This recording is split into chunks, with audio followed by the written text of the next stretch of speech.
Hijama, or cupping therapy, is an ancient healing practice that has been used for centuries to detoxify the body, relieve pain, and improve overall well-being. But how is hijama actually performed?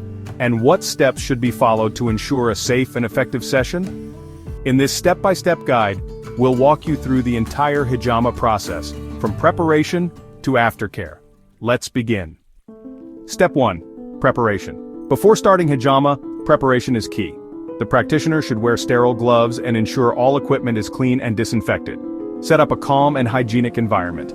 Have all necessary tools ready: sterilized cups, antiseptic wipes, a surgical blade, and a suction pump.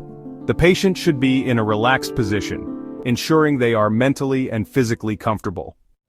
Step 2. Selecting hijama points. Every individual has unique health concerns, and the placement of cups depends on the condition being treated. Common hijama points include the upper back, shoulders, lower back, and legs. The practitioner marks the specific points where the cups will be applied, ensuring the correct areas are targeted for maximum benefit. Step 3. Applying suction cups, also known as dry cupping. The cups are placed over the selected points and a vacuum is created using a manual or electric suction pump. This pulls the skin upward, stimulating blood flow and loosening toxins trapped in the tissues. The cups are left in place for 3 to 5 minutes, allowing the body to prepare for the next step. Step 4. Making small incisions, also known as wet cupping. After removing the cups, the practitioner makes tiny, superficial incisions on the skin using a sterile surgical blade. These cuts are painless and designed to allow the extraction of stagnant blood and toxins from the body. Step 5. Blood extraction, reapplying the cups. The suction cups are reapplied over the incisions, creating a vacuum that draws out toxic blood from the body. The process is completely safe and helps remove harmful substances that may be causing pain, inflammation, or illness.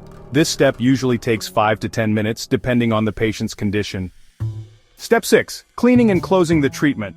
Once the blood has been extracted, the cups are removed and the area is cleaned thoroughly with antiseptic wipes. The practitioner applies natural healing oils such as black seed oil or olive oil to promote fast recovery. Finally, sterile bandages are placed over the treated areas to protect against infection.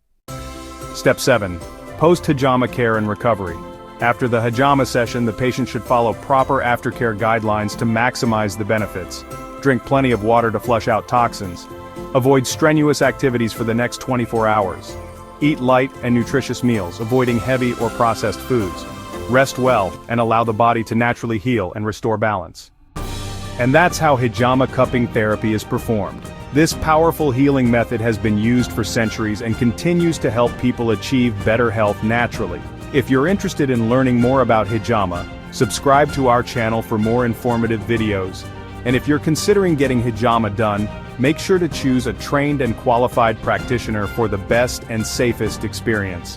Stay healthy, stay strong, and embrace the power of natural healing.